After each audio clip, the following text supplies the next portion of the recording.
આજનો આ વિશેષ કાર્યક્રમ એ દેશના યશસ્વી વડાપ્રધાન આદરણીય મોદી સાહેબના વિચાર સાથે સંતુલિત કરીને રાખવામાં આવેલો છે.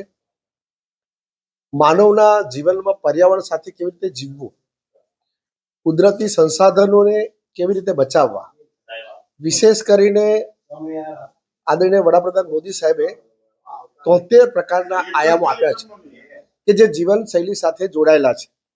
વિશેષ કરીને એ આપણી હેબિટ્સ હોય, ફૂડ્સ હોય કે આપણી જે કંઈક માનવ જીવન તરીકે કરવાના કાર્યો હોય એને જોડી અને એની અવેરનેસ આવે. અને ખાસ કરીને યુવાનો જે પ્રકારે એના ખોરાકના કારણે જે મેદસ્વીતા વધી છે, કુદરતી સંસાધનોને વધારે કેવી રીતે સારી રીતે ઉપયોગ કરી શકીએ અને આપણું જીવન એ સ્વસ્થ, નિરોગી અને આ એક આદર્શ વ્યક્તિત્વ તરીકે કેવી રીતે બની શકે એનો સંદેશો આપવાનો આ વિશેષ કાર્યક્રમ છે. અને એના અનુસંધાનમાં આજનો આ કાર્યક્રમમાં જે યુવાનો છે એને વિશેષ પ્રેરણા મળી રહે એ વિશેષ ધ્યાન રાખવામાં આવ્યું છે.